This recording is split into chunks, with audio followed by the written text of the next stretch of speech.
Price the lord, hallelujah. ದೇವರ ನಾಮಕ್ಕೆ ಸ್ತೋತ್ರವಾಗಲಿ. ಪ್ರಾರ್ಥನೆ ಮಾಡಿಕೊಳ್ಳೋಣ. ಸರ್ವ ಸೃಷ್ಟಿಕರ್ತನಾದ ತಂದೆಯ ದೇವರೇ, ಮಗನ ದೇವರೇ, ಪರಿಶುದ್ಧಾತ್ಮನೇ, ನಿಮ್ಮ ನಾಮಕ್ಕೆ ಸ್ತೋತ್ರ ಸ್ವಾಮಿ. ಈ ದಿವಸವು ಈ ಸಮಯವು ಕೂಡ ನಿಮ್ಮಿಂದ ನೇಮಕವಾದಂತಹ ದಿವಸ ಸಮಯವಾಗಿದೆ. ಅದಕ್ಕಾಗಿ ನಿಮಗೆ ಸ್ತೋತ್ರ. ಈ ದಿವಸದ ಸಂದೇಶದ ಭಾಗವನ್ನು ಕೂಡ ಹೇರಳವಾಗಿ ಆಶೀರ್ವದಿಸಿ ನಿಮ್ಮ ಪವಿತ್ರ ಆತ್ಮರ ಮೂಲಕ ನಡೆಸಲು ಸಹಾಯ ಮಾಡುವುದಕ್ಕಾಗಿ ನಿಮಗೆ ಸ್ತೋತ್ರ. ನಿಮ್ಮ ಉಪಕಾರ ಪ್ರೀತಿ ಇಲ್ಲದೆ ಏನು ಮಾಡಲು ಸಾಧ್ಯವಿಲ್ಲ. ನಿಮ್ಮೆಲ್ಲ ಉಪಕಾರಗಳಿಗಾಗಿ ಕೃತಜ್ಞತಾ ವಂದನೆಗಳು. ಯೇಸುವಿನ ನಾಮದಲ್ಲಿ ಪ್ರಾರ್ಥಿಸಿದ್ದೇನೆ ನಮ್ಮ ತಂದೆಯೇ, ಆಮೇನ್. ಇದನ್ನು ಕೇಳುತ್ತಿರುವ ನನ್ನ ಸಹೋದರ ಸಹೋದರಿಯರೇ, ನಿಮಗೂ ನನ್ನ ಹೃದಯಪೂರ್ವಕವಾದಂಥ ನಮಸ್ಕಾರಗಳು. ದೇವರು ಈ ದಿವಸವೂ ಕೂಡ ನಿಮ್ಮನ್ನು, ನಿಮ್ಮ ಮಕ್ಕಳನ್ನು ಎಲ್ಲ ರೀತಿಯಲ್ಲಿ ಹೇರಳವಾಗಿ ಆಶೀರ್ವದಿಸಲು ಎಂದರು ಪ್ರತಿ ದಿವಸ ಬೆಳಗಿನ ಜಾವದ ಪ್ರಾರ್ಥನೆಯಲ್ಲಿ ಪ್ರಾರ್ಥಿಸುವನಾಗಿದ್ದೇನೆ. ದೇವರ ನಾಮಕ್ಕೆ ಸ್ತೋತ್ರ. ಈ ದಿವಸದ ಸಂದೇಶದ ಭಾಗವು ಕೀರ್ತನೆಗಳು 45ನೇ ಅಧ್ಯಾಯ 10ರಿಂದ. ಕೀರ್ತನೆಗಳು 45ನೇ ಅಧ್ಯಾಯ 10ರಿಂದ. ಎಲೈ ಕುಮಾರಿಯೇ, ನನ್ನ ಮಾತನ್ನು ಕೇಳಿ ಆಲೋಚಿಸು. ಸ್ವಜನರನ್ನು ತವರು ಮನೆಯನ್ನು ಮರೆತು ಬಿಡುವುದು ಯಾರಿಗಿದು? ಸ್ತ್ರೀಯರಿಗೆ ಹೇಳುವಂಥದ್ದು. ದೇವರ ನಾಮಕ್ಕೆ ಸ್ತೋತ್ರವಾಗಲಿ. ವಿಶೇಷವಾಗಿ ಇದು ಚಿಕ್ಕ ಮಕ್ಕಳಾಗಿದ್ದಾಗ, ಮಕ್ಕಳು ಅಂತ ಆಯಿತು, ಮಗು ಆಯಿತು, ಅಲ್ಲ ಮಗುವಾಗಿದ್ದಾಗ ಆಮೇಲೆ ಮಕ್ಕಳಾಗಿ ಬರ್ತಾರೆ, ಯೌವನ ಪ್ರಾಯಕ್ಕೆ ಬಂದಾಗ ಹುಡುಗಿಯರನ್ನು ಮದುವೆ ಮಾಡಿ ಕೊಡುವಂಥದ್ದಾಗಿದೆ. ಆದರೆ ಇವತ್ತು ಅನೇಕರು ಏನು ಮಾಡ್ತಾರೆ ಅಂದರೆ, ಇವತ್ತು ಉದಾಹರಣೆಗೆ ಒಂದು ಆದಾಮನ ಹೆಂಡತಿ ಹವ್ವಳನ್ನೇ ಮೊದಲ ಉದಾಹರಣೆಯಾಗಿ ನಾವು ತಗೊಳ್ಳೋಣ. ಬೈಬಲಲ್ಲಿ ಇರೋದು ಕೂಡ ಅದುವೇ ಆಗಿದೆ. ಇದು ಭವಿಷ್ಯತ್ ಪುರಾಣ ಭಾಗ 2ರಲ್ಲಿ ಕೂಡ, ನಮ್ಮ ಹಿಂದೂ ಗ್ರಂಥದ ಪುರಾಣಗಳಲ್ಲಿ ಭವಿಷ್ಯತ್ ಪುರಾಣ ಭಾಗ 2 ಅಲ್ಲಿ ಈ ವಿಷಯ ಕೂಡ ಬರೆಯಲ್ಪಟ್ಟಿದೆ. ದೇವರು ಆದಿ ಮಾನವನ್ನ ಸೃಷ್ಟಿ ಮಾಡಿ ಹೆಂಡತಿಯನ್ನಾಗಿ ಕೊಟ್ಟರು. ಆಗ ಸೈತಾನ ಬಂದು ಏನು ಮಾಡ್ದ? ಹೆಂಡತಿಯ ಮೂಲಕ ಗಂಡನನ್ನು ವಂಚಿಸಿದ ಎಂಬುದಾಗಿ. ಹಾಗೆ ಇವತ್ತು ಇದರ ಒಂದು ಉದಾಹರಣೆ ನಾವು ಆಳವಾಗಿ ತೆಗೆದುಕೊಳ್ಬೇಕಾದ್ರೆ, ಇವತ್ತು ಅನೇಕ ಯೌವನಸ್ಥ ಹುಡುಗಿಯರು ಕೂಡ ಏನು ಮಾಡ್ತಾರೆ? ಮಗುವಾಗಿದ್ದಾಗ ಚೆನ್ನಾಗಿ ದೇವಾಲಯಗಳಿಗೆ ಎಲ್ಲ ಹೋಗ್ತಾರೆ, ಮಾತನ್ನ ಕೇಳ್ತಾರೆ, ಚರ್ಚಿಗೆ ಬರ್ತಾರೆ, ಅಥವಾ ಮಸೀದಿಗೆ ಹೋಗ್ಬೋದು, ಎಲ್ಲ ಕೇಳ್ತಾರೆ, ಬರ್ತಾರೆ, ಎಲ್ಲ ಸರಿ ಇರ್ತದೆ. ಆಮೇಲೆ ಮಕ್ಕಳಾಗಿದ್ದ ಬಂದಾಗೆ ಸ್ವಲ್ಪ ಬದಲಾಗ್ತಾರೆ. ಯಾವಾಗ ಯೌವನಸ್ಥೆಗೆ ಬಂದರು, ಪ್ರೌಢಾವಸ್ಥೆಗೆ ಬಂದರು, ಆಮೇಲೆ ಇವ್ರನ್ನ ಸ್ನೇಹಿತರನ್ನೆಲ್ಲ ನೋಡಿಕೊಂಡು ಸಂಪೂರ್ಣ ಬದಲಾಗ್ಬಿಡ್ತಾರೆ, ದೇವರಿಂದ ದೂರ ಹೋಗ್ತಾರೆ. ಆಮೇಲೆ ಅವರು ಸಂಪೂರ್ಣವಾಗಿ ಲೋಕದ ವಿಷಯಗಳ ಮೇಲೆ ಬಣ್ಣ, ಅಲಂಕಾರ, ಆ ಬಟ್ಟೆ, ಈ ಬಟ್ಟೆ, ಆ ಬಂಗಾರ, ಈ ಬಂಗಾರ ಅಂತೇಳಿ ಸ್ಟೈಲು ಮಾಡ್ಕೊಳ್ತಾರೆ. ಆಗ ಅಲ್ಲಿಂದ ಏನು ಮಾಡ್ತಾರೆ? ಅವರು ದೇವರಿಂದ ದೂರ ಹೋಗ್ತಾರೆ. ಆಗ ಅನೇಕ ದೇವರಿಗೂ ಕೂಡ ಅವರ ಮೇಲೆ ಬಹಳ ಬೇಸರ ಬರ್ತದೆ. ದೇವರ ನಾಮಕ್ಕೆ ಸ್ತೋತ್ರ. ಇದು ಯೆಹೆಜ್ಕೇಲ 16ನೇ ಅಧ್ಯಾಯದಲ್ಲಿ ಕೂಡ ನಾವು ಇದನ್ನು ಓದಿಕೊಳ್ಳಬಹುದು. ಯಾಕೆಂದರೆ ಅಲ್ಲಿ ದೇವರು ಬಹಳ ಚೆನ್ನಾಗಿ ಹೇಳಿದ್ದಾರೆ, ಯೌವನಸ್ಥ ಹುಡುಗಿಯರಿಗೆ, ನಿನ್ನನ್ನು ಎಲ್ಲ ಕಸದಿಂದ ತೊಳೆದು ನಾನು ಶುದ್ಧೀಕರಿಸಿದೆ, ಮತ್ತೆ ನನ್ನನ್ನು ಮರೆತು ನೀನು ದೂರ ಹೋಗಿದ್ದೀಯಲ್ಲ, ನಾನು ಮತ್ತೆ ನಿನ್ನನ್ನು ಎಸೆದು ಬಿಡುತ್ತೇನೆ ಎಂಬುದಾಗಿ ಕೂಡ ಯೆಹೆಜ್ಕೇಲ 16ನೇ ಅಧ್ಯಾಯದಲ್ಲಿ ದೇವರು ಬಹಳ ಚೆನ್ನಾಗಿ ಒಂದು ಉದಾಹರಣೆಯಾಗಿ ಕೊಟ್ಟಿದ್ದಾರೆ. ಹಾಗೆ ಅದನ್ನು ಕೂಡ ಹೇಳಿದ್ದು, ದೇವರು ದರ್ಶನ ಕೊಟ್ಟ ಮೇಲೆ ಹುಡುಗಿಯರು ಕೂಡ ಹೆಚ್ಚಿನ ಅಂಶ ಅವ್ವಳಾಗಿ ಆಗಬಾರದು, ಇತರರ ಹಾಗೆ ನೋಡಬಾರದು. ಏನಿದ್ರು ಒಂದು ಉದಾಹರಣೆ ಆಗಿ ದೇವರಿಗೆ ಒಪ್ಪಿಸಿಕೊಟ್ಟ ಸ್ತ್ರೀಯರು ಯಾವ ರೀತಿ ಇದ್ರು. ಉದಾಹರಣೆಗೆ ಬೈಬಲಲ್ಲಿ ಮರಿಯಮ್ಮಳನ್ನು ತೆಗೆದುಕೊಳ್ಳೋಣ. ಮರಿಯಮ್ಮಳಂದ್ರೆ ಏನು? ದೇವರಿಂದ ಆಶೀರ್ವಾದ ಹೊಂದಿದವಳು ಅಂತ. ಅದು ಅರೇಮಿಕ ಭಾಷೆಯಲ್ಲಿ ಮರಿಯಮ್ಮ ಅಂತ ಹೇಳುವಂಥದ್ದು. ಕನ್ನಡದಲ್ಲಿ ದೇವರಿಂದ ಆಶೀರ್ವಾದ ಹೊಂದಿದವಳು ಅಂತ. ಹಾಗೆ ಯಾರಿಗೆ ದೇವರ ದರ್ಶನವಾಯಿತೋ, ಯಾರ ಜೀವಿತದಲ್ಲಿ ದೇವರ ಅದ್ಭುತ ಕಾರ್ಯಗಳನ್ನ ಮಾಡಿದ್ದಾರೋ, ಆಮೇಲೆ ಅವರು ಪ್ರಾಪಂಚಿಕ ವಿಷಯಕ್ಕೆ ಹೋಗಬಾರದು. ಸ್ಟೈಲು, ಬಟ್ಟೆ, ಅಲಂಕಾರ, ಇವತ್ತು ಕೈ ಉಗುರಿಗೆ, ಕಾಲು ಉಗುರಿಗೆ ಇಂಥದನ್ನೆಲ್ಲ ಬಣ್ಣ ಹೊಡ್ಕೊಳ್ಳುವಂಥದ್ದು ಇದೊಂದು ಅಲಂಕಾರ. ಆಮೇಲೆ ಇನ್ನು ಕೆಲವರು ಏನು ಮಾಡ್ತಾರೆ ಅಂದರೆ, ಮದುವೆಯಾಗಿ ಬಂದ ಮೇಲೆ ಇದು ಅಲಂಕಾರದ ವಿಷಯ ಆಯಿತು. ತಾಯಿ ಹಾಗೆ ಹೇಳಿದ್ರು, ತಾಯಿ ಹೀಗೆ ಹೇಳಿದ್ರು, ಅವ್ರು ಹೇಳಿದಾಗೆ ನಾನು ಕೇಳಬೇಕು ಅಂತ ಹೇಳುವಂಥ ವಿಷಯವನ್ನು ಬಿಟ್ಟು ಬಿಡಬೇಕು, ದೇವರನ್ನೇ ಹಿಂಬಾಲಿಸಬೇಕು ಅಂತ ಇದರ ಒಂದು ಅರ್ಥ. ಇನ್ನೊಂದು ಅರ್ಥ ಏನಾಗಿದೆಯಪ್ಪ ಅಂದರೆ, ಖಂಡಿತವಾಗಿ ಈಗ ಒಂದು ಹುಡುಗಿನ ಮದುವೆ ಮಾಡಿ ಕೊಡ್ತಾರೆ. ಆಗ ಹಿರಿಯರ ಸಮ್ಮುಖದಲ್ಲಿ ಮದುವೆ ಮಾಡಿ ಕೊಡುವಂಥದ್ದು ಅದು ದೇವರ ಇಚ್ಛೆಯಾಗಿದೆ. ದೇವರ ನಾಮಕ್ಕೆ ಸ್ತೋತ್ರ. ಆಗ ಗಂಡನ ಮನೆಯಲ್ಲಿ ಐಶ್ವರ್ಯ ಇರಬಹುದು, ಇಲ್ಲದೆ ಹೋಗಿರಬಹುದು, ಏನೇ ಇರಬಹುದು, ಅದನ್ನು ಅನುಸರಿಸಿಕೊಂಡು ಮುಂದೆ ಸಾಗಬೇಕು, ದೇವರ ಮೇಲೆ ಭರವಸೆ ಇಟ್ಟು. ಇವತ್ತು ಅನೇಕ ಉದಾಹರಣೆಗೆ ನಮ್ಮ ಬಂಧುಗಳಲ್ಲಿ ನನ್ನ ಸ್ವಂತ ಬಂಧು ಬಳಗದವರಲ್ಲಿ ಒಂದು ಹುಡುಗ ಏನು ಮಾಡ್ದ, ಒಂದು ವಿಶ್ವಾಸಿ ಹುಡುಗಿನ ಮದುವೆ ಆಗಬೇಕು ಅಂತೇಳಿ ದೇವರು ನನ್ನ ಬಾಯಲ್ಲಿ ತಿಳಿಸಿದ್ರು. ಆಗ ಆ ಮನುಷ್ಯ ಹೇಳ್ದ, ನೀವೇ ನೋಡಿ ಅಂತೇಳಿ. ಕಡೆಗೆ ನೋಡುವಾಗ ಒಂದು ವಿಶ್ವಾಸಿ ಹುಡುಗಿ ಬಹಳ ಚೆನ್ನಾಗಿ ನನಗೆ ಅವನ ಮುಖಾಂತರನೇ ಪರಿಚಯ ಆಯಿತು, ಈ ಮದುವೆ ಆದ ಹುಡುಗನ ಮುಖಾಂತರನೇ.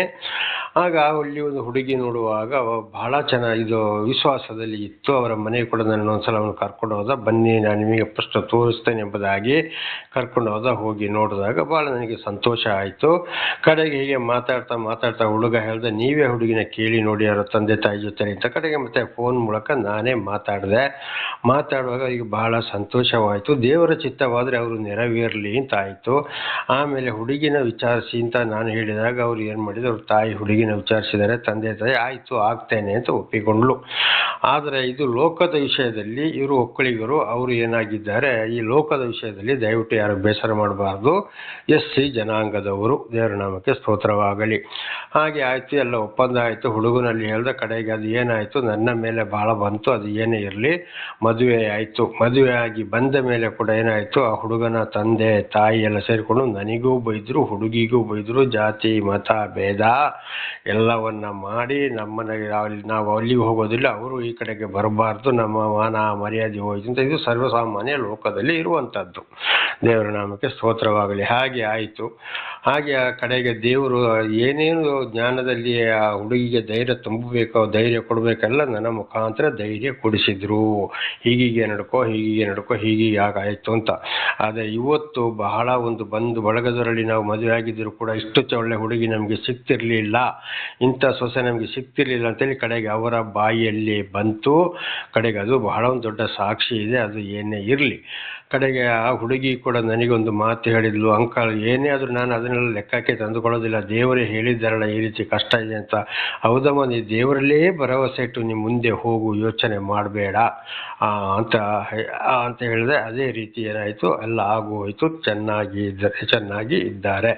ಹಾಗೆ ಇವತ್ತು ಏನಾಗ್ತದೆ, ಮದುವೆ ಮಾಡಿ ಕೊಡುವಾಗ ದೇವರ ಚಿತ್ತವಾದರೆ ಇವತ್ತು ಒಂದು ಸಮಯ ಒಂದು ಒಳ್ಳೆ ವಿಶ್ವಾಸ ಹುಡುಗ ಸಿಕ್ಕದೆ ಹೋಗ್ಬೋದು, ಆಗೊಂದು ವಿಶ್ವಾಸಿ ಹುಡುಗನೇ ಇರ್ಬೋದು, ದೇವರಿಗೆ ಪ್ರೀತಿ, ದೇವರಿಂದ ಆಯ್ಕೆಯಾದ ಹುಡುಗ, ಅವರು ಬಡಸ್ಥಾನದಲ್ಲಿ ಇರ್ಬೋದು. ಆಗ ಹುಡುಗಿಯನ್ನು ದೇವರು ಅಲ್ಲಿಗೆ ಸೊಸೆಯನ್ನಾಗಿ ಹೋಗುವಂಥದ್ದು, ಅಂಥ ಹುಡುಗನಿಗೆ ಮದುವೆಯಾಗಿ ಹೋಗುವಂಥದ್ದು, ಹೆಂಡತಿಯನ್ನಾಗಿ ಕಳಿಸುವುದು ದೇವರ ಚಿತ್ತವಾಗಿರಬಹುದು. ಹಾಗೆ ದೇವರ ಚಿತ್ತಕ್ಕೆ ವಹಿಸಿಬಿಟ್ಟು ಹುಡುಗಿಯರು ಏನು ಮಾಡಬೇಕು, ಏನನ್ನು ಯೋಚನೆ ಮಾಡಬಾರದು. ದೇವರ ನಾಮಕ್ಕೆ ಸ್ತೋತ್ರವಾಗಲಿ. ಹಲ್ಲೆಲೂಯಾ. ಹೋದ ಮೇಲೆ ಅಲ್ಲಿ ಕೂಡ ನಾನಾ ರೀತಿಯ ನಾವು ಕಷ್ಟ ಸಂಕಟ ದುಃಖಗಳು ಬರ್ಬೋದು.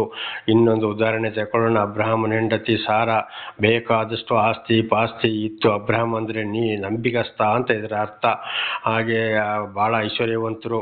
ದೇವರು ಅಬ್ರಹಾಮ್, ನಾನು ಹೇಳಿದ ನಾಡಿಗೆ ನಿನ್ನ ಬಂಧು ಬಳಗ ಸ್ವದೇಶವನ್ನು ಬಿಟ್ಟು ಹೋಗು ಅಂತ ಹೇಳಿದಾಗ ಅಬ್ರಹಾಮನು ಹೊರಟಾಗ ಸಾರಳು ಏನು ಮಾಡಿದ್ರು, ನಾನೇನು ಬರುವುದಿಲ್ಲ, ಆಸ್ತಿ ಪಾಸ್ತಿಯನ್ನು ಬಿಟ್ಟು ಹೋಗೋದು ಹೇಗೆ ಅಂತ ನೋಡಿದ್ಲ. ಇಲ್ಲ, ಅಬ್ರಹಾಮನನ್ನೇ ಹಿಂಬಾಲಿಸಿ ಹೋದಲು. ಮಠ ಎಲ್ಲವನ್ನ ಬಿಟ್ಟು ಆ ಕುರಿ ಜನ ಒಂಟೆಗಳನ್ನು ಮಾತ್ರ ಹುಡ್ಕೊಂಡು ಇವರು ಹೋದ್ರು. ದೇವರ ನಾಮಕ್ಕೆ ಸ್ತೋತ್ರವಾಗಲಿ. ನೋಡಿ, ತಿರುಗಿ ಏನಾದರೂ ಮಾತಾಡಿದ್ಲ? ಇಲ್ಲ. ತವರು ಮನೆಯನ್ನ ಯೋಚನೆ ಮಾಡಿದ್ಲ? ಇಲ್ಲ. ಗಂಡನನ್ನೇ ಹಿಂಬಾಲಿಸಿ ಹೋದಳು. ದೇವರಿಂದ ಆಶೀರ್ವಾದ ಹೊಂದಿದ ಕುಟುಂಬ. ಅಬ್ರಹಾಮನ ಮಗ ಇಸಾಕನ ಹೆಂಡತಿ ರೆಬೆಕ್ಕಳು ಕೂಡ ಅಲ್ಲಿಂದ ಮದುವೆ ಮಾಡಿಕೊಂಡು ಬರುವಾಗ ರೆಬೆಕ್ಕಳಿಗೆ ಬಂಗಾರ ಅಥವಾ ಎಷ್ಟೋ ಬಂಗಾರಗಳನ್ನೆಲ್ಲ ಕೊಟ್ಟು ಕಡೆಗೆ ಹುಡುಗಿನ ಕೊಟ್ಟು ಕಳಿಸಿದ್ರು. ಅವಳು ಬಂದಾಗಲೂ ಕೂಡ ಇಸಾಕ ದೇವರಿಂದ ಆಯ್ಕೆಯಾಗಿದ್ದ. ಅಲ್ಲಿ ರೆಬೆಕ್ಕಳಿಗೂ ಬಹಳ ಕಷ್ಟ ಸಂಕಟ ದುಃಖ, ಬೇರೆ ಅರಸರಿಂದಲೂ ಕೂಡ ತೊಂದರೆ ಬಂತು, ಸಾರಳಿಗೂ ಕೂಡ ಅದೇ ರೀತಿ ತೊಂದರೆ ಬಂತು. ಆದರೆ ರೆಬೆಕ್ಕಳು ಏನಾದರೂ ವಿಚಲಿತಗೊಂಡಲ್ಲ, ಗಂಡನೊಂದಿಗೆ ಜಗಳಾಡಿದ್ಲ? ಇಲ್ಲ. ತಂದೆಯ ಪರಿಸ್ಥಿತಿಯೇ ದೇವರು ಆದುಕೊಂಡಿದ್ದರಿಂದ ಮಗನಿಗೂ ಬಂತು. ಕಡೆಗೆ ಅವರೆಲ್ಲ ಆಶೀರ್ವಾದ ಹೊಂದಿದರು. ದೇವರ ನಾಮಕ್ಕೆ ಸ್ತೋತ್ರವಾಗಲಿ. ಹಲ್ಲೆಲೂಯಾ.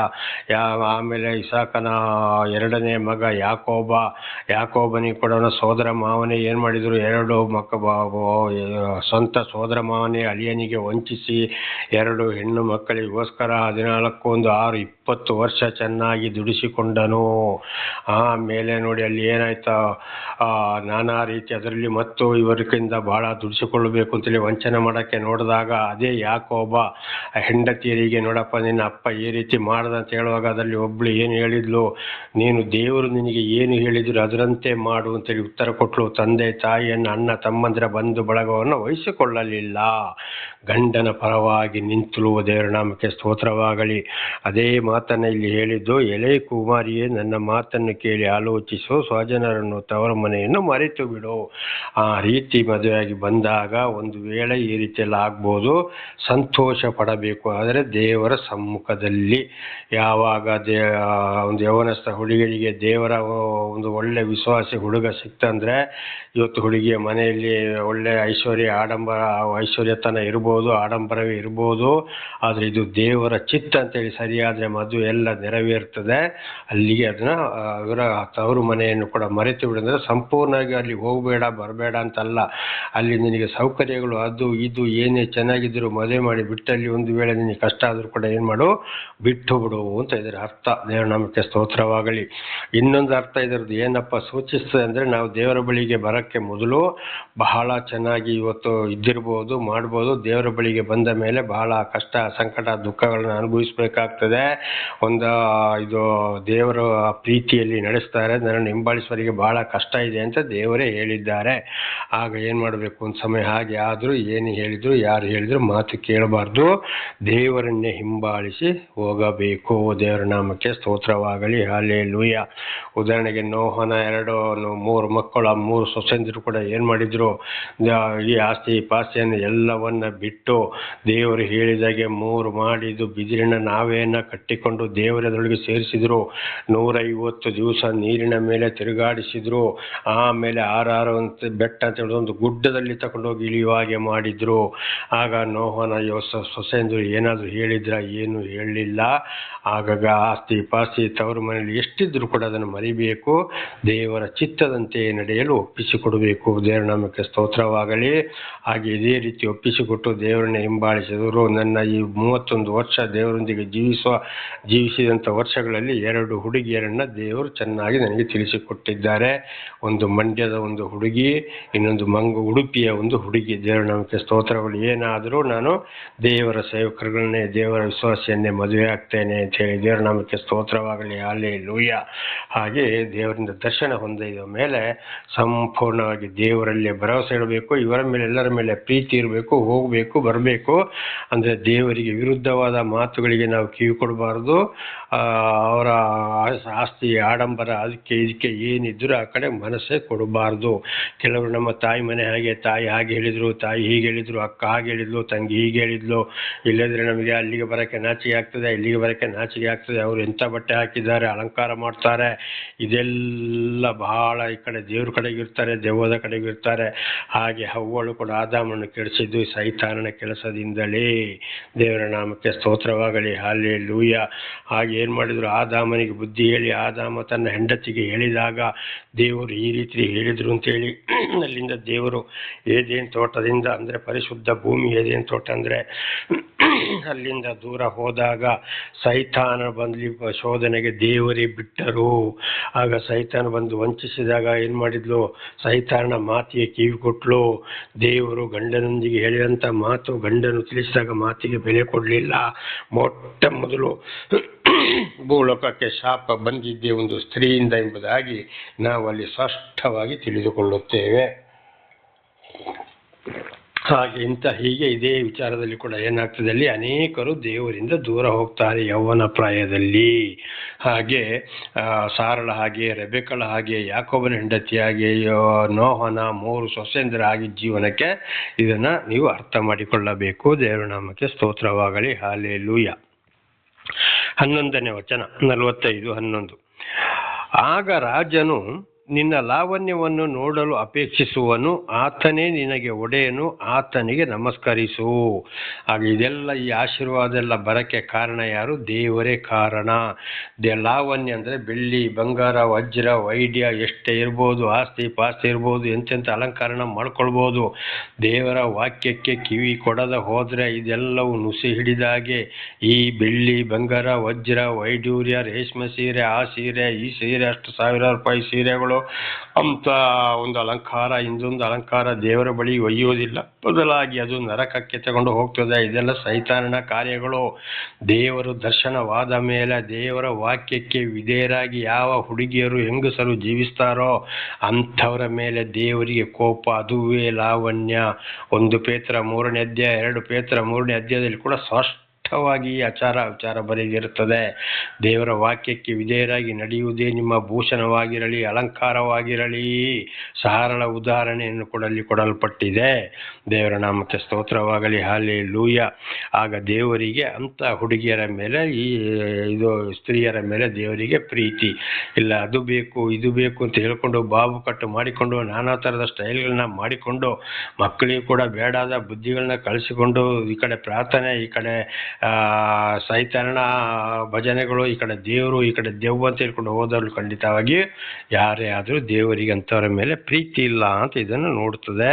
ಆಗ ದೇವರಿಗೆ ಮಾತ್ರ ನಮಸ್ಕಾರ ಮಾಡಬೇಕು ಹೊರತು ಸೈತಾನನಿಗೆ ನಮಸ್ಕಾರ ಮಾಡಬಾರ್ದು. ಈ ಅಲಂಕಾರ, ಅದು ಇದು ಸ್ಟೈಲು, ಉದಾಹರಣೆಗೆ ಅನೇಕ ಪಾಸ್ಟ್ಗಳ ಹೆಂಡತಿ, ಸೇವಕರುಗಳ ಹೆಂಡತಿ ಕೂಡ ಇವತ್ತು ಏನು ಮಾಡ್ತಾರೆ, ಬಾಬು ಕಟ್ಟು ಮಾಡಿಸ್ಕೊಂಡು ಹೋಗ್ತಾರೆ. ನಾನಾ ಥರದ ಬಾಬು ಕಟ್ಟು. ಒಂದು ಕಡೆ ಒಂದು ಮದುವೆ ಇದೆ ಅಂತ ಆದರೆ ದಿವಸಕ್ಕೆ ಒಂದೊಂದು ಸಲ ಬ್ಯೂಟಿ ಪಾರ್ಲರಿಗೆ ಹೋಗಿ ಇಲ್ಲಿ ಬಾಬು ಕಟ್ಟು ಮಾಡಿಸ್ಕೊಂಡು ಬರುವಂಥದ್ದು. ಇದು ದೇವರಿಗೆ ಬಹಳ ಒಂದು ದೊಡ್ಡ ಕೋಪವಾಗಿದೆ. ಇನ್ನು ಜಡೆಯನ್ನು ಕೂಡ ಅಲಂಕರಿಸಿಕೊಳ್ಳಬೇಡ ಎಂಬುದಾಗಿ 1 ತಿಮೋತಿ 2ನೇ ಅಧ್ಯಾಯದ ಮೂಲಕ ದೇವರು ಹೇಳಿದ್ದಾರೆ. ದೇವರು ನಮಗೆ ಸ್ತೋತ್ರವಾಗಲಿ. ಹಲ್ಲೆಲೂಯಾ. ಆಗ ಅಂಥವ್ರನ್ನು ಮಾತ್ರ ದೇವರು ಮೆಚ್ಚುತ್ತಾನೆ. ದೇವರಿಗೆ ಅಂತ ಆಗ ಈ ರೀತಿ ನಡ್ಕೊಂಡು ದೇವರಿಗೆ ನಮಸ್ಕಾರ ಮಾಡಿದರೆ ಅಂಥವರನ್ನು ದೇವರು ಹೇರಳವಾಗಿ ಇವತ್ತು ಸಾರಳನ್ನು, ರೆಬೆಕಳನ್ನು, ಯಾಕೋಬನ ಹೆಂಡತಿಯರನ್ನು ಯಾವ ರೀತಿ ದೇವರು ಆಶೀರ್ವಾದ ಮಾಡಿದ್ರೋ ಅದೇ ರೀತಿ ಅಂತ ತಗ್ಗಿಸಿಕೊಂಡು ನಡೆದಂಥ ಹುಡುಗಿಯರನ್ನ, ಸ್ತ್ರೀಯರನ್ನ ದೇವರು ಆಶೀರ್ವಾದ ಮಾಡೋರು ಆಗಿದ್ದಾರೆ. ಶಾಂತಿ, ಸಮಾಧಾನ, ದುಃಖ ದುಗುಡಗಳಿಂದ ಬಿಡುಗಡೆ ಮಾಡಿ. ದೇವರ ನಾಮಕ್ಕೆ ಸ್ತೋತ್ರವಾಗಲಿ. ಹಲ್ಲೆಲೂಯಾ. ಹಾಗೆ ಹೀಗೆ ಇನ್ನೊಂದು ಸಾಕ್ಷಿ ಕೊಡ್ತೇನೆ. ನಾನಿರುವ ಸ್ಥಳದಲ್ಲಿ ಅವರ ಜೀವಿತದಲ್ಲಿ ಒಬ್ಬ ಕ್ರೈಸ್ತ ವಿಶ್ವಾಸಿ, ಹಿಂದಿನ ಜೀವಿತ ಹಿಂದೂ ಧರ್ಮವೇ ಆಗಿತ್ತು. ಹಾಗೆ ನಮ್ಮ ಹಾಗೆ ದೇವರವರ 2ನೇ ಮಗಳ ಜೀವಿತದಲ್ಲಿ ಬಹಳ ಅದ್ಭುತ ಕಾರ್ಯ. ಸತ್ತು ಹೋಗುವಂಥ, ದೆವ್ವ ಹಿಡಿದು ಸತ್ತು ಹೋಗುವಂಥ ಹುಡುಗಿಯನ್ನು ದೇವರು ಬದುಕಿಸಿದ್ರು. ಕಡೆಗೆ ಅಲ್ಲಿಂದಲೇ ದೀಕ್ಷಾ ಸ್ಥಾನವನ್ನೆಲ್ಲ ಪಡ್ಕೊಂಡು ಬೇರೆ ಒಂದು ಸೇವಕರುಗಳು ಅಂತ ಹೇಳೋರು ಬಂದಿದ್ರು. ಏನೇನೋ ಯಾವ ರೀತಿಯಲ್ಲಿ ನಡೆಸಿಕೊಂಡು ಹೋಗ್ತಾ ಇದ್ರು. ಸರಿಯಾಗಿದ್ದ ಬೋಧನೆ ಅವರಿಗೆ ಇರಲಿಲ್ಲ. ಕಡೆಗೆ ದೇವರು ನನ್ನನ್ನು ಅದೇ ಸ್ಥಳಕ್ಕೆ ಕಾಲಿಡಿಸಿದ್ರು. ಅದೇ ಸ್ಥಳದಲ್ಲಿ ನಾನಿದ್ದೇನೆ. ಸರಿಯಾದ ವಿಚಾರವನ್ನು ಅವರಿಗೆ 4 ಹೆಣ್ಣು ಮಕ್ಕಳೇ, ಹೆಂಡತಿ ಕೂಡ ಸಾಧಾರಣ ಒಂದು ಮಧ್ಯ ಯೌವನಸ್ಥ ಹೆಂಡತಿ ಆಗಿದ್ದಾಳೆ. ದೇವರ ನಾಮಕ್ಕೆ ಸ್ತೋತ್ರವಾಗಲಿ. ಹಾಗೆ ವಿಚಾರವನ್ನೆಲ್ಲ ಭಯಂಕರ ಒಂದು ಕಾಲೇಜಿಗೆ ಹೋಗುವಂಥ ಮಕ್ಕಳು, ಸ್ಟೈಲು, ಆಡಂಬರ, ಅಲಂಕಾರ ಇದನ್ನೆಲ್ಲ ತಿಳಿಸ್ತಾ ಬಂದಾಗ ಕಡೆಗೆ ನಾವು ಹೇಗಿದ್ರು ಅವನಿಗೆ ಏನು ಅಂತ ಒಂದು ದೊಡ್ಡ ಮಗಳ ಬಾಯಿಯಲ್ಲೇ ಬಂದು ಹೋಯಿತು ಮಾತು. ಅದೇ ಹೆಂಡತಿ ಹೇಳಿದ್ಲು, ನಾವು ಹೇಗೆ ನಡ್ಕೊಂಡ್ರು ಅವನಿಗೆ ನಮಗೆ ಮಕ್ಕಳನ್ನ ಸಾಕಲಿಕ್ಕೆ ಗೊತ್ತು ಅಂತೇಳಿ ಹೆಂಡತಿಯ ಉಲ್ಟಾ ಹೊಡೆದ್ಲು. ಮಕ್ಕಳ ಅಪ್ಪನೇ ಹೇಳ್ದ, ನನ್ನ ಮಕ್ಕಳಿಗೆ ನೀವು ಏನು ಹೇಳಬೇಡಿ ಬ್ರದರ್, ಅದೆಲ್ಲ ಮಕ್ಕಳಿಗೆ ಗೊತ್ತಿದೆ, ಮಕ್ಕಳು ನಡ್ಕೊಳ್ತಾರೆ ಅಂತ ಹೇಳುವಂಥ ಮಾತು ಬಂತು. ನನ್ನ ಎದೆಗೆ ಕಬ್ಬಿಣದ ಸಲಾಕೆಯಲ್ಲಿ ಚುಚ್ಚಿದಾಗ ಆಯಿತು. ಈ ಅಲಂಕಾರದ ವಿಚಾರ, ಸ್ಟೈಲ್ ವಿಚಾರದಲ್ಲಿ ಕಡೆಗೆ ಏನೇನೋ ಆಯಿತು, ಏನೇನೋ ಹೋಯಿತು. ಎಷ್ಟೆಷ್ಟೋ ಓದಿಸಿದ್ರು ಅಂದರೆ ಆ ಮಕ್ಕಳ ತಾಯಿಯ ತಮ್ಮಂದಿರು ಓದಿಸಿದ್ರು. ಈ ಮನುಷ್ಯ ಇದು ಕ್ರೈಸ್ತ ವಿಶ್ವಾಸಿ ಅಂತ ಹೇಳಿಕೊಂಡವನೇ, ದೀಕ್ಷಾ ಸ್ಥಾನ ಪಡ್ಕೊಂಡವನೇ, ಸಂಪೂರ್ಣ ಲೋಕದ ವಿಷಯದಲ್ಲಿ ಈಗಲೂ ಇದ್ದಾನೆ. ಆದ್ದರಿಂದ ಮಕ್ಕಳ ತಾಯಿಯ ತಮ್ಮ, ತಾಯಿ, ಅಜ್ಜ ಎಲ್ಲ ಸೇರ್ಕೊಂಡು ಮಕ್ಕಳನ್ನು ಓದಿಸಿದ್ರು. ಕಡೆಗೆ ದೊಡ್ಡ ಹುಡುಗಿ ಎಷ್ಟೇ ಓದಿದ್ರು, ಏನೇ ಮಾಡಿದ್ರು ಕೂಡ ಲಾಸ್ಟಿಗೆ ಬಹಳಷ್ಟು ಓದಿದ್ರು, ಕೆಲಸ ಸಿಕ್ಕದೆ ಇವತ್ತು ಒಂದು ಬಿಲ್ಡಿಂಗ್ ಕಾಂಟ್ರಾಕ್ಟರ್ ಕೈ ಕೆಳಗೆ ಇವತ್ತು ಕೆಲಸ ಮಾಡ್ತಾ ಇದ್ದಾಳೆ. ಕಡೆಗೆ ಪರಿಸ್ಥಿತಿಗಳು ಇವತ್ತು ಆಗಿ ಮತ್ತೊಂದು ಹುಡುಗಿದು ಇಂಜಿನಿಯರ್ ಓದಿಂಗ್ ಹಾಗೆ ಆಯಿತು. ಇನ್ನು 2 ಹುಡುಗಿರು ಹಾಗೆ ಹೀಗೆ ದೇವರನ್ನು ಮರೆತೇ ಜೀವಿಸ್ತಾ ಇದ್ದಾರೆ. ಪ್ರಾರ್ಥನೆ ಮಾಡ್ತೀವಿ, ಏನು ಪ್ರಯೋಜನ ಬರ್ತಾ ಇಲ್ಲ. ಕಾರಣ ಲೋಕದ ವಿಷಯವನ್ನು ಬಿಡ್ತಾ ಇಲ್ಲ. ತಂದೆ ತಾಯಿ ಕೂಡ ಮಕ್ಕಳನ್ನು ಗದರಿಸ್ತಾ ಇಲ್ಲ, ಎಚ್ಚರಿಸ್ತಾ ಇಲ್ಲ. ಇದುವೇ ನೋಡಿ ಬಹಳ ಎಚ್ಚರ. ಯೌವನ ಪ್ರಾಯದಲ್ಲಿ ದೇವರಿಂದ ದೂರ ಹೋದಾಗ ಖಂಡಿತವಾಗಿ ದೇವರು ಕೈ ಬಿಡ್ತಾನೆ ಅಂತ ಹೇಳುವಂಥದ್ದು. ಅದಕ್ಕೆ ಅಲ್ಲಿ 11ನೇ ವಚನ, ಆಗ ರಾಜನು ನಿನ್ನ ಲಾವಣ್ಯವನ್ನು ನೋಡಲು ಅಪೇಕ್ಷನು, ಆತನೇ ನಿನಗೆ ಒಡೆಯನು, ಆತನಿಗೆ ನಮಸ್ಕರಿಸು. ಆಗ ದೇವರೇ ಸರ್ವ ಶ್ರೇಷ್ಠದ ಸಂಪೂರ್ಣ ನಮಗೆ ಆಶೀರ್ವಾದ ಮಾಡುವುದು, ಬದುಕಿಸುವುದು ಪ್ರತಿಯೊಂದು ದೇವರೇ ಆಗಿದ್ದಾರೆ. ದೇವರ ಮಾತಿಗೆ ವಿಧೇಯರಾಗಿ ನಮಸ್ಕಾರ ಮಾಡ್ತಾ ಹೋದರೆ ದೇವರು ಖಂಡಿತವಾಗಿ ದೇವರ ಪ್ರೀತಿಯಲ್ಲಿ ನಡೆಸ್ತಾರೆ, ಇಲ್ಲದ್ರೆ ಕೈ ಬಿಡ್ತಾರೆ. ಎಷ್ಟು ಓದಿದ್ರು, ಏನೇ ಮಾಡಿದ್ರು ಕೂಡ ಖಂಡಿತವಾಗಿ ಮದುವೆ ಆದ ಮೇಲೆ ಕೂಡ ದೇವರ ವಾಕ್ಯಗಳಿಗೆ ವಿಧೇಯರಾಗಿ ನಡೆಯದ ಹೋದರೆ ಖಂಡಿತವಾಗಿ ಅಲ್ಲಿ ಆಶೀರ್ವಾದ ಸಿಕ್ಕುವುದೇ ಇಲ್ಲ. ಅವರು ಎಷ್ಟೇ ದಾನ ಧರ್ಮ ಮಾಡಲಿ, ಕಾಣಿಕೆ ಕೊಡಲಿ, ಎಷ್ಟೇ ಪ್ರಾರ್ಥನೆ ಮಾಡಿಕೊಳ್ಳಿ, ಉಪವಾಸ ಪ್ರಾರ್ಥನೆ ಮಾಡಲಿ, ಏನೇ ಮಾಡಲಿ, ವಾಕ್ಯಕ್ಕೆ ವಿಧೇಯರಾಗದ ಹೋದರೆ ಖಂಡಿತವಾಗಿ ದೇವರಿಗೆ ಪ್ರೀತಿ ಇಲ್ಲ, ಪ್ರಾರ್ಥನೆಗೆ ಉತ್ತರ ಸಿಕ್ಕುವುದೇ ಇಲ್ಲ. ದೇವರ ನಾಮಕ್ಕೆ ಸ್ತೋತ್ರ. 12ನೇ ವಚನ. ತೂರ್ ಸಂಸ್ಥಾನದವರು ಕಾಣಿಕೆಗಳಿಂದ ನಿನ್ನನ್ನು ಸನ್ಮಾನಿಸುವರು, ಪ್ರಜೆಗಳಲ್ಲಿ ಸ್ಥಿತಿವಂತರು ನಿನ್ನ ದಯೆಯನ್ನು ಕೋರುವರು. ನೋಡಿ, ತೂರ್ ಸಂಸ್ಥಾನದ ಕಾಣಿಕೆಗಳಿಂದ ನಿನ್ನನ್ನು ಸನ್ಮಾನಿಸುವರು. ಅನೇಕರು ಏನು ಮಾಡ್ತಾರೆ, ದೇವರ ಮಾತಿಗೆ ಕಿವಿ ಕೊಡದಿದ್ದರು, ವಾಕ್ಯಕ್ಕೆ ವಿಧೇಯರಾಗದಿದ್ದರು ಕಾಣಿಕೆಯನ್ನು ತಂದು ಹಾಕ್ತಾರೆ. ತಗೋ ಇಷ್ಟು ಭಂಡಾರ, ಇಷ್ಟು ಕಾಣಿಕೆ ತಗೊಳ್ಳಿ ಪಾಸ್ಟ್ ಅಂತೇಳಿ ಕಾಣಿಕೆಗಳನ್ನು ಕೊಡ್ತಾರೆ, ಏನೋ ಮಾಡ್ತಾರೆ. ಆದರೆ ಪ್ರಜೆಗಳಲ್ಲಿ ಸ್ಥಿತಿವಂತರು ನಿನ್ನ ದಯೆಯನ್ನು ಕೋರುವರು. ಅಲ್ಲಿ ಸರಿಯಾಗಿ ದೇವರನ್ನು ಅರಿತವರು, ಅವರು ಎಂಥ ಬಡ ಬಗ್ರೆ ಏನೇ ಆಗಲಿ, ಅವರ ಕೈಲಿ ಏನೂ ಇಲ್ಲದಿದ್ದರು ದೇವರೇ ನನ್ನನ್ನು ಕ್ಷಮಿಸಪ್ಪ, ನಾನು ಪಶ್ಚಾತ್ತಾಪ ಪಡ್ದೆ, ನನ್ನನ್ನು ಕ್ಷಮಿಸು, ನನ್ನನ್ನು ನೀನು ಆಶೀರ್ವದಿಸು, ನಿನ್ನ ಪ್ರೀತಿಯಲ್ಲಿ ನಡೆಸು, ನನಗೆ ಶಾಂತಿ ಸಮಾಧಾನ ಆರೋಗ್ಯವನ್ನು ದಯಪಾಲಿಸು, ನನ್ನ ಗಂಡನನ್ನು ಆಶೀರ್ವದಿಸು, ನನ್ನ ಮಕ್ಕಳನ್ನು ಕೂಡ ಅವರಿಗೆ ಒಳ್ಳೆ ವಿದ್ಯೆ ಬುದ್ಧಿ ಜ್ಞಾನ ತಿಳುವಳಿಕೆ ಕೊಟ್ಟು ನಿನ್ನ ಮಾರ್ಗದಲ್ಲೇ ನಡೆಸಪ್ಪ ಅಂತೇಳಿ ಈ ರೀತಿ ಕೋರ್ತಾರೆ. ಹಾಗೆ ಇವತ್ತು ಎಷ್ಟೇ ಆಸ್ತಿ ಪಾಸ್ತಿ ಎಂಥ ಲಕ್ಷಾಧೀಶರು ಕೋಟೇಶ್ವರು ಇದ್ರೂ ಕೂಡ ದೇವರ ವಾಕ್ಯಕ್ಕೆ ವಿಧೇಯರಾಗದ ಹೋದರೆ, ಪರಮಾತ್ಮ ಭಗವಂತನ ಮಾತನ್ನು ಕೇಳದ ಹೋದರೆ, ಅವರು ಎಷ್ಟೇ ದಾನ ಧರ್ಮ ಮಾಡಲಿ, ಲಕ್ಷ ಲಕ್ಷ ಕೋಟಿ ಕೋಟಿ ದೇವಸ್ಥಾನ ಕಟ್ಟಲಿ, ಏನೇ ಮಾಡಲಿ, ಏನು ನಡೆಯೋಕ್ಕೆ ಸಾಧ್ಯ ಇಲ್ಲ. ದೇವರ ಕೋಪದಿಂದ ತಪ್ಪಿಸಿಕೊಳ್ಳಲು ಸಾಧ್ಯವಿಲ್ಲ. ಎಂಥ ಬಡವನಾಗಲಿ ಕನಿಷ್ಠಲೇ ಆಗಲಿ ಖಂಡಿತವಾಗಿ ದೇವರ ಪ್ರೀತಿಯಲ್ಲಿ ದೇವರ ವಾಕ್ಯಕ್ಕೆ ವಿಧೇಯರಾಗಿ ಯಾರು ಜೀವಿಸಿ ಅಲ್ಲಿ ಖಂಡಿತವಾಗಿ ದೇವರ ದಯೆಯನ್ನು ಕೋರ್ತಾರೋ ಅಂಥವರ ಮೇಲೆ ಮಾತ್ರ ದೇವರಿಗೆ ಪ್ರೀತಿ. ದೇವರ ಆಸ್ತಿ ಪಾಸ್ತಿ ಬೆಳ್ಳಿ ಬಂಗಾರ ದೊಡ್ಡ ವಾಹನಗಳು ಐಶ್ವರ್ಯ ನೋಡೋದಿಲ್ಲ, ನೋಡ್ತಾನೆ. ಆದರೆ ಒಳ್ಳೆ ರೀತಿಯಲ್ಲಿ ದೇವರಿಂದ ಬಂದು ದೇವರ ವಾಕ್ಯದ ಪ್ರಕಾರ ಅದು ಬಂದಿದೆಯೋ ಅಂಥದನ್ನ ಮಾತ್ರ ನೋಡ್ತಾರೆ. ಆದರೂ ವಾಕ್ಯಕ್ಕೆ ವಿಧೇಯರಾಗ್ತಾ ಇದ್ದಾರೆ ಇವರು ಅಂತ ವಾಕ್ಯಕ್ಕೆ ವಿಧೇಯರಾದರೆ ಮಾತ್ರ, ಒಳ್ಳೆ ರೀತಿಯಲ್ಲಿ ಸಂಪಾದನೆ ಮಾಡಿದರೆ ಮಾತ್ರ ಅದು ಉಳಿಯಿತು ದೇವರ ಆಶೀರ್ವಾದ. ಇಲ್ಲದಿದ್ದರೆ ಖಂಡಿತವಾಗಿ ಒಂದಲ್ಲ ಒಂದು ದಿವಸ ಸರ್ವನಾಶ. ಹೆತ್ತ ತಂದೆಯ ದೋಷ ಫಲ 3-4 ಮಕ್ಕಳ ತಲೆಮಾರಿಗೆ ತಾಯಿಯ ಪಾಪ ಅಳಿದು ಹೋಗದಿರಲಿ, ಅದು ನಿಲ್ಲುವುದೇ ಇಲ್ಲ. ದೇವರ ನಾಮಕ್ಕೆ ಸ್ತೋತ್ರವಾಗಲಿ. ಹಾಗೆ ನಾವು ದೇವರ ಮಾತಿಗೆ ವಿಧೇಯರಾಗಿ ದಯೆಯನ್ನು ಕೋರುವವರು ಆಗಿರಬೇಕು. 13. ಅಂತಃಪುರದಲ್ಲಿ ರಾಜಕುಮಾರಿಯು ಎಷ್ಟೋ ವೈಭವದಿಂದಿದ್ದಾಳೆ, ಆಕೆಯು ಜರತಾರಿಯ ವಸ್ತ್ರವನ್ನು ಧರಿಸಿಕೊಂಡಿದ್ದಾಳೆ. ದೇವರ ನಾಮಕ್ಕೆ ಸ್ತೋತ್ರವಾಗಲಿ.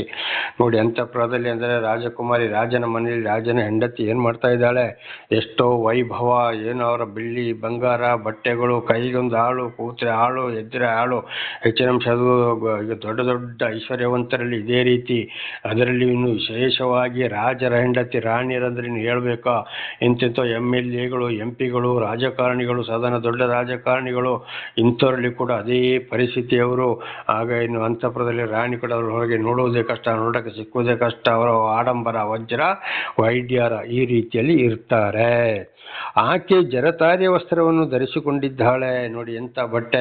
ಈಗ ಉದಾಹರಣೆಗೆ ಎಲ್ಲ ಹೋಗಿ ರೇಷ್ಮೆ ಬಟ್ಟೆ, ಅದೇನು 1,000 2,000 4,000 5,000 ಅಲ್ಲ, ಎಷ್ಟೋ ಸಾವಿರ ಬಟ್ಟೆಗಳನ್ನು ಆ ರೀತಿಯಲ್ಲಿ ಕೂಡ ಇರ್ತಾರೆ. ಅಂದರೆ ಇವರು ಖಂಡಿತವಾಗಿ ದೇವರ ವಾಕ್ಯಕ್ಕೆ ವಿಧೇಯರಾಗ್ತಾರೋ ಇಲ್ಲ.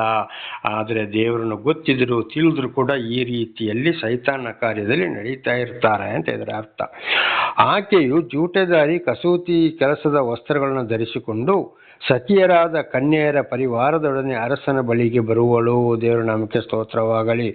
ಅರಸನ ಬಳಿಗೆ ಬರುವಾಗ ಏನು ಮಾಡ್ತಾರೆ, ಅವಳು ಎಲ್ಲವನ್ನ ಧರಿಸಿಕೊಂಡು ಮಾಡಿಕೊಂಡು ಒಳ್ಳೆ ರೀತಿಯಲ್ಲಿ ಹೆಂಡತಿ ಅರಸನ ಮುಂದೆ ಬರ್ತಾಳೆ. 15 ಅವರು ಸಂಭ್ರಮೋತ್ಸವದಿಂದ ಬಂದು ಅರಮನೆಯೊಳಗೆ ಪ್ರವೇಶಿಸುವರು. ದೇವರ ನಮಗೆ ಸ್ತೋತ್ರ. ಇದು ಪರಲೋಕವನ್ನು ಸೂಚಿಸ್ತಾಳೆ. ಒಂದು ಅರಸನ ಹೆಂಡತಿ ಯಾವ ರೀತಿ ಈ ರೀತಿ ನಡ್ಕೊಂಡು ತನ್ನ ಗಂಡನ ಮುಂದೆ ಬರ್ತಾಳೋ ಹಾಗೆ ದೇವರನ್ನು ಅರಿತುಕೊಂಡು ಏನೇ ಕಷ್ಟ ಸಂಕಟ ದುಃಖ ಆದರೂ ಕೂಡ ಆಡಂಬರ ಅಲಂಕಾರಕ್ಕೆ ಹೋಗದೆ ಹುಡುಗಿಯರು ಸ್ತ್ರೀಯರು ದೇವರ ವಾಕ್ಯದಲ್ಲಿ ವಿಧೇಯರಾಗಿ ಜೀವಿಸಿ ಗಂಡನು ದೇವರನ್ನು ಸರಿಯಾಗಿ ಹಿಂಬಾಲಿಸುವುದಾದರೆ ಗಂಡನನ್ನೇ ಹಿಂಬಾಲಿಸಿ. ಒಂದು ವೇಳೆ ಗಂಡನು ಸರಿಯಾಗಿ ದೇವರಲ್ಲಿ ವಿಶ್ವಾಸದಲ್ಲಿ ಇಲ್ಲದ ಹೋದರೆ ತಾನಾದರೂ ಹೆಂಡತಿಯರೋ ಹುಡುಗಿಯರೋ ಮದುವೆಯಾದವರು ಈ ರೀತಿಯಲ್ಲಿ ಜೀವಿಸುವುದಾದರೆ ಅಂತಃಪುರದಲ್ಲಿ ಹೆಂಡತಿ ನಾನಾ ರೀತಿ ಆಭರಣ ಧರಿಸಿಕೊಂಡು ಒಳ್ಳೆ ಒಳ್ಳೆ ವಸ್ತ್ರಗಳನ್ನು ಧರಿಸಿಕೊಂಡು ಯಾವ ರೀತಿ ಗಂಡನ ಮುಂದೆ ಬರ್ತಾಳೋ ಹಾಗೆ ಅಂಥವ್ರು ನಡೆದು ದೇವರ ಮುಂದೆ ಪರಲೋಕದಲ್ಲಿ ಇರ್ತಾರೆ ಅಂತ ಇದರ ಅರ್ಥ ಸೂಚಿಸ್ತದೆ. ದೇವರ ನಾಮಕ್ಕೆ ಸ್ತೋತ್ರವಾಗಲಿ. ಹಾಗಿದ್ರೆ ಅರ್ಥ ಏನಪ್ಪ ಅಂದರೆ, ಯಾವಾಗಲೂ ದೇವರ ದರ್ಶನವಾದ ಮೇಲೆ ಸ್ತ್ರೀಯರು ಲೋಕದ ವಿಷಯಕ್ಕೆ ಹೋಗಬಾರದು, ಆಡಂಬರ. ಇದು 1 ತಿಮೋಥಿ 2ನೇ ಅಧ್ಯಾಯದಲ್ಲಿ, ಯೆಶಾಯ 3ನೇ ಅಧ್ಯಾಯ 16ರಿಂದ 26ರವರೆಗೆ ಅಲ್ಲಿ ಸ್ಪಷ್ಟವಾಗಿ ಬರೆಯಲ್ಪಟ್ಟಿದೆ.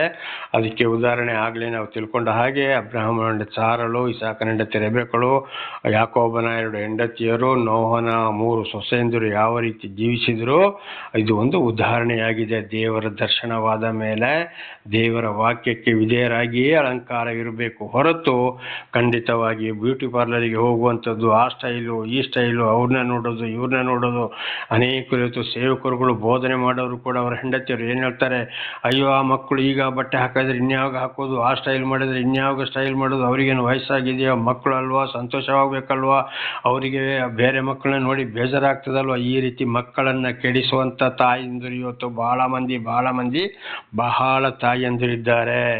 ಆಗ ಇವರನ್ನು ನರಕಕ್ಕೆ ಹೋಗುವಂಥದ್ದು, ಸೈತಾನಿಗೆ ಒಪ್ಪಿಸಿಕೊಡುವಂಥದ್ದು, ದೇವರ ಆಶೀರ್ವಾದವನ್ನು ದೇವರಿಂದ ದೂರ ಹೋಗಲಿಕ್ಕೆ ಕಾರಣ ಯಾರು? ಈ ತಾಯಂದಿರೇ ಕಾರಣ. ಕಡೆಗೆ ನನ್ನ ಮಗಳು ಹಾಗೆ ಮಾಡಿದ್ಲು, ನನ್ನ ಮಗಳು ಹೀಗೆ ಮಾಡಿದ್ಲು, ಅಲ್ಲಿ ಓದ್ಲು ಇಲ್ಲಿ ಓದ್ಲು, ಹಾಗೆ ಆದ್ಲು ಹೀಗೆ ಆದ್ಲು ಅಂತ ಹೇಳಕ್ಕೆ ಕಾರಣ ಯಾರು? ತಾಯಿಯೇ ಕಾರಣ. ಗಂಡಂದಿರು ಒಂದು ವೇಳೆ ಹೆಂಡತಿಗೆ ಹೇಳಿದ್ರು ಕೂಡ ಅಂತ ಒಂದೊಂದು ಹೆಂಡತಿರು ಗಂಡಂದಿರು ಜಗಳಕ್ಕೆ ಬರ್ತಾರೆ. ಅದಕ್ಕೆ ನನಗೂ ಕೂಡ ಒಂದು ಸೇವಕರು ಹೇಳಿದ್ರು, ಅಯ್ಯೋ ಬ್ರದರ್ ಏನು ಮಾಡೋದು, ಹೇಳಿದ್ರೆ ನಮ್ಮ ಹೆಂಡತಿ ಜಗಳ ಮಾಡ್ತಾಳೆ, ಇನ್ನು ಯಾಕೆ ಜಗಳ ಮಾಡಬಾರ್ದಲ್ಲ, ನಾವು ಶಾಂತಿಯಲ್ಲಿ ಇರಬೇಕು ಅಂತೇಳಿ ದೇವರು ಹೇಳಿದ್ದಾರಲ್ಲ ಅಂತ ಹೇಳಿ ಏನಾದರೂ ಮಾಡ್ಕೊಳ್ಳಿ ಅಂತ ನಾನು ಸುಮ್ಮನೆ ಇದ್ದೇನೆ ಅಂತ ಸ್ವತಃ ಒಂದು ಸೇವಕರೇ ಅವರ ಹೆಂಡತಿಯ ಬಗ್ಗೆ ಒಂದು ಮಾತನ್ನು ಒಂದ್ಸಲ ನನಗೆ ಹೇಳಿದರು. ಹಾಗಿರುವಾಗ ಈ ರೀತಿಯಲ್ಲಿ ಜೀವಿಸಿದಾಗ ಇವರಿಗೆ ಪರಲೋಕದ ಒಂದು ಆಶೀರ್ವಾದವು ಅಲ್ಲಿ ಸಿಗ್ತದೆ. ಇದನ್ನು ಹುಡುಗಿಯರು ಸ್ತ್ರೀಯರು ಅರ್ಥ ಮಾಡಿಕೊಳ್ಳಬೇಕು. ದೇವರ ನಾಮಕ್ಕೆ ಸ್ತೋತ್ರ. 16ನೇ ವಚನ, ಅರಸನೇ, ವಂಶ ಪಾರಂಪರ್ಯವಾಗಿ ಬಂದ ಸ್ಥಾನದಲ್ಲಿರುವುದಕ್ಕೆ ನಿನಗೆ ಮಕ್ಕಳು ಹುಟ್ಟುವರು, ಅವರನ್ನು ದೇಶದಲ್ಲೆಲ್ಲ ಅಧಿಕಾರಿಗಳನ್ನಾಗಿ ನೇಮಿಸುವಿ. ನೋಡಿ, ಆ ರೀತಿ ದೇವರ ವಾಕ್ಯಕ್ಕೆ ಯಾರು ವಿಧೇಯರಾಗಿ ಜೀವಿಸ್ತಾರೋ, ದೇವರಿಂದ ಆಶೀರ್ವಾದವನ್ನು ಹೊಂದಿಕೊಳ್ತಾರೋ ಅವರಿಗೂ ಕೂಡ ಏನು ಮಾಡ್ತಾರೆ ಅಂತೆ, ಬಂದ ಸ್ಥಾನದಲ್ಲಿರುವುದಕ್ಕೆ ನಿನ್ನ ವಂಶ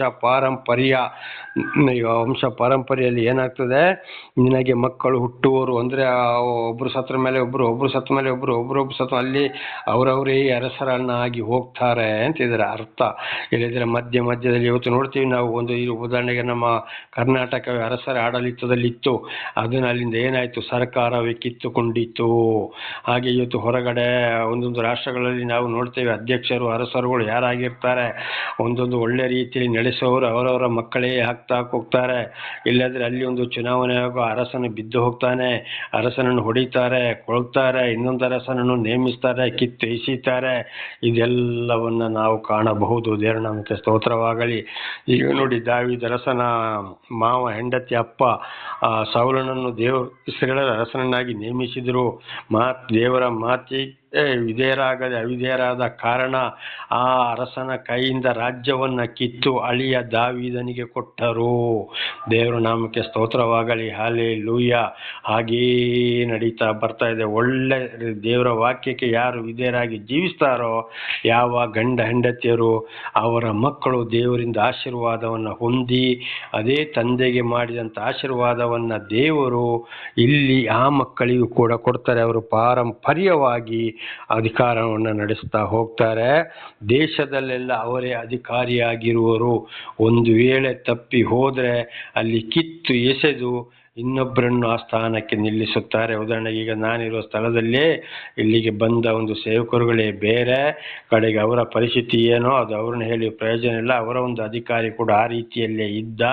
ಕಡೆಗೆ ಬಂದು ಎಲ್ಲ ಆಗಿ ಹೋಗಿ ನನ್ನನ್ನು ದೇವರು ತಂದು ಈ ಸ್ಥಳಕ್ಕೆ ನಿಲ್ಲಿಸಿದರು. ಈಗ ಬಹಳ ವರ್ಷ ಅಂದರೆ 12-13ನೇ ವರ್ಷದಿಂದ ಇಲ್ಲೇ ಇದ್ದೇನೆ. ಇಲ್ಲಿಂದ 3 ಸಲ ನನ್ನನ್ನು ದೇವರು ಹೊರಗಡೆ ಕಳಿಸಿದ್ರು, ದರ್ಶನ ಕೊಟ್ಟು. ಆದರೂ ಮತ್ತೆ ದೇವರು ತಂದು ಇಲ್ಲಿ ನನ್ನ ನನ್ನನ್ನು ನಿಲ್ಲಿಸಿದ್ದಾರೆ. ಅದರ ಮಧ್ಯದಲ್ಲಿ ಕೂಡ ಬೇರೆ ಒಂದು ಸಭೆಯವರು ಬಂದು ನನ್ನ ಇಲ್ಲಿಂದ ಕಳಿಸಬೇಕು, ಅವನು ಸರಿಯಿಲ್ಲ ಇವನು ಸರಿಯಿಲ್ಲ ನಾವೆಲ್ಲ ಒಂದೇ ಅಂತೇಳಿ ಜಾತಿ ಮತ ಭೇದ ಮಾತಾಡಿ ನನ್ನನ್ನು ಇಲ್ಲಿಂದ ತೊಲಗಿಸಕ್ಕೆ ನೋಡಿದ್ರು.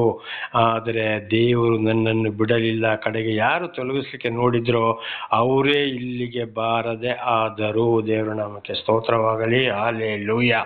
ಹಾಗೆ ಏನ್ ಮಾಡ್ತಾರೆ, ದೇವರು ಅದು ದರ್ಶನ ಕೊಟ್ಟ ಮೇಲೆ ದೇವರ ವಾಕ್ಯಕ್ಕೆ ವಿಧೇಯರಾಗಿ ದೇವರು ನಮ್ಮನ್ನು ಆರಿಸಿಕೊಂಡ ಮೇಲೆ ಗಂಡ ಹೆಂಡತಿ ಒಂದಾಗಿ ಜೀವಿಸಿದರೆ ಖಂಡಿತವಾಗಿಯೂ ದೇವರ ವಾಕ್ಯಕ್ಕೆ ವಿಧೇಯರಾಗಿ ಲೋಕದ ವಿಷಯಗಳಿಗೆ ಹೋಗದಿದ್ದರೆ ಖಂಡಿತವಂಥವ್ರ ಮಕ್ಕಳು ಕೂಡ ದೇವರಿಂದ ಆಶೀರ್ವಾದವನ್ನು ವಂಶ ಪಾರಂಪರ್ಯ ಅಧಿಕಾರಿಗಳನ್ನಾಗಿ ಹೋಗ್ತಾರೆ.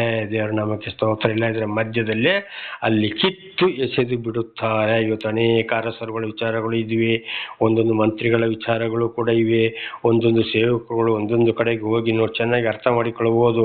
ಅಲ್ಲಿ ಏನ್ ಮಾಡ್ತಾರೆ, ಉದಾಹರಣೆಗೆ ನೋಡಿ, ಈಗ ದೊಡ್ಡ ದೊಡ್ಡ ದೇವಸ್ಥಾನ ಅಧಿಕಾರಿಗಳು ಅಲ್ಲಿ ಏನ್ ಮಾಡ್ತಾರೆ, ಇವತ್ತು ಆಡಳಿತ ಮಂಡಳಿಯವರು ಕೂಡ ಇತ್ತೀಚೆಗೆ ಒಂದು ವಿಷಯ ಕೂಡ ಇವತ್ತು ಅಯೋಧ್ಯ ರಾಮ ಮಂದಿರದ ವಿಷಯ ಏನಾಯ್ತು, ಕಡೆಗೆ ಏನಾಯ್ತು, ಎಷ್ಟು ಕೋಟಿ ಹಣವನ್ನು ನುಂಗಿದ್ರು. ಈಗ ಕೇಸು ಜೈಲಿಗೆ ಹೋಗುವಂತ ಪರಿಸ್ಥಿತಿ ಕೂಡ ಬರ್ತದೆ. ಒಂದೊಂದು ದೊಡ್ಡ ದೇವಸ್ಥಾನಗಳಲ್ಲಿ ಕೂಡ ಏನಾಯ್ತು, ಎಲ್ಲ ಪೂಜಾರಿಗಳು ಕೆಲಸದವರು ಸೇರ್ಕೊಂಡು ಈ ಬ್ರಾಹ್ಮಣರುಗಳು ಆಡಳಿತಾಧಿಕಾರಿಗಳು ಅಂತ ಹೇಳಿಕೊಂಡು ಎಲ್ಲ ಕೋಟಿ ಕೋಟಿ ಎಲ್ಲ ತಿಂದು ಮುಳುಗಿಸ್ತಾ ಇದ್ದಾರೆ. ದೇವರು ಅವರನ್ನ ಕಿತ್ತು ಅಲ್ಲಿಂದ ಎಸೀತಾರೆ. ನೋಡಿ, ಅದೇ ರೀತಿ ಅಯೋಧ್ಯ ರಾಮ ಮಂದಿರ ಅಷ್ಟು ಕೋಟಿ, ಎಷ್ಟು 400 ಕೋಟಿ ಹತ್ರ ಕಟ್ಟಿ ಆ ದೇವಸ್ಥಾನ ಕಟ್ಟಿ ಪ್ರಯೋಜನ ಏನಾಯ್ತು, ಪರಿಸ್ಥಿತಿಗಳು, ಶಬರಿಮಲೆಯ ವಿಷಯಗಳು ಏನಾಯ್ತು, ಒಂದ್ಸಲ ತಿರುಪತಿ ವಿಷಯಗಳು ಏನಾಯ್ತು, ಎಲ್ಲವನ್ನ ದೇವರು ಕಿತ್ತೆಸೀತಾನೆ. ದೇವರ ನಾಮಕ್ಕೆ ಸ್ತೋತ್ರವಾಗಲಿ. ಆಗ ಮುಖ್ಯವಾಗಿ ದೇವರ ವಾಕ್ಯಕ್ಕೆ ವಿಧೇಯರಾಗಿ ನಡೆದಾಗ ಅಲ್ಲಿ ಹುಟ್ಟುವ ಮಕ್ಕಳಿಗೂ ಕೂಡ ದೇವರ ಆಶೀರ್ವಾದ, ಇಲ್ಲದ ಹೋದರೆ ಮಕ್ಕಳು ಆಶೀರ್ವಾದವನ್ನ ಕಳ್ಕೊಳ್ಬೇಕಾಗ್ತದೆ ಅಂತೇಳಿ ಇದನ್ನ ಬಹಳ ಸಲ ದೇವರು ನನ್ನ ಬಾಯಲ್ಲಿ ನುಡಿಸಿದ್ದಾರೆ. ಆದ್ದರಿಂದ ತಂದೆ ತಾಯಿಗಳು ಬಹಳ ಎಚ್ಚರವಾಗಿರಬೇಕು. ದೇವರ ನಾಮಕ್ಕೆ ಸ್ತೋತ್ರ. 17ನೇ ವಚನ, ನಿನ್ನ ಹೆಸರು ಯಾವಾಗಲೂ ಜ್ಞಾಪಕದಲ್ಲಿರುವಂತೆ ನಾನು ಮಾಡುವೆನು, ಆದ್ದರಿಂದ ಎಲ್ಲ ಜನಗಳು ನಿನ್ನನ್ನು ಯುಗ ಯುಗಾಂತರಗಳಲ್ಲಿ ಹೊಗಳೋರು. ನೋಡಿ, ಆ ರೀತಿ ಗಂಡ ಹೆಂಡತಿ ಒಳ್ಳೆ ರೀತಿಯಲ್ಲಿ ಜೀವಿಸಿಕೊಂಡು ಮಕ್ಕಳನ್ನ ಜೀವಿಸಿದ್ರೆ ಯಾವಾಗಲೂ ಅವರು ಈ ಲೋಕದ ಜೀವನವನ್ನು ಮುಗಿಸಿದ್ರು ಕೂಡ ಇಂಥವ್ರು ಇದ್ರಪ್ಪ, ಬಹಳ ಚೆನ್ನಾಗಿ ಒಳ್ಳೆ ಮನುಷ್ಯರು, ಇಂಥ ಚೆನ್ನಾಗಿ ನಡ್ಕೊಳ್ತಿದ್ರು, ನಮಗೆ ಬುದ್ಧಿವಾದ ಹೇಳ್ತಿದ್ರು, ಬೈತಾ ಇದ್ರು, ಖಂಡಿಸ್ತಾ ಇದ್ರು ಅಂತೇಳಿ ಯುಗ ಯುಗಾಂತರಕ್ಕೂ ಅವರ ಹೆಸರು ಉಳಿಯುತ್ತದಂತೆ. ದೇವರು ನಾಮಕ್ಕೆ ಆ ರೀತಿ ನಾನು ನಿನ್ನನ್ನು ಮಾಡ್ತೇನೆ, ಎಲ್ಲ ಜನಗಳು ನಿನ್ನನ್ನು ಹೊಗಳುವ ಹಾಗೆ ಮಾಡ್ತೇನೆ ಅಂತೇಳಿ ದೇವರು ತಾನೇ ಹೇಳಿದ್ದಾರೆ. ಇದುವೇ ದೇವರ ಆಶೀರ್ವಾದ. ಪ್ರಾರ್ಥನೆ ಮಾಡಿಕೊಳ್ಳೋಣ. ನಾಳೆಗೂ ಮುಂದುವರಿಯುವುದು. ಸರ್ವ ಸೃಷ್ಟಿಕರ್ತನ ತಂದೆಯ ದೇವರೇ, ಮಗನ ದೇವರೇ, ಪರಿಶುದ್ಧಾತ್ಮನೇ, ನಿಮ್ಮ ನಾಮಕ್ಕೆ ಸ್ತೋತ್ರ. ಇವತ್ತಿನ ಒಂದು ಸಂದೇಶವನ್ನು ನನ್ನ ಸಹೋದರ ಸಹೋದರಿಗೆ ನೀವು ಬಿಡಿಯಾಗಿ ತಿಳಿಸಲು ಆಶೀರ್ವಾದ ಮಾಡಿದಕ್ಕಾಗಿ ಸ್ತೋತ್ರ. ಅವರು ಏನಾದರೂ ಇದರಲ್ಲಿ ತಪ್ಪಿ ಹೋಗಿದ್ದರೆ ಕ್ಷಮಿಸಿ ಕರ್ತನೆ. ಅವರನ್ನು ನಿಮ್ಮ ಪ್ರೀತಿಯಲ್ಲಿ ನಡೆಸಿರಿ, ಅವರ ಮಕ್ಕಳನ್ನು ಕೂಡ ಆಶೀರ್ವದಿಸಿರಿ.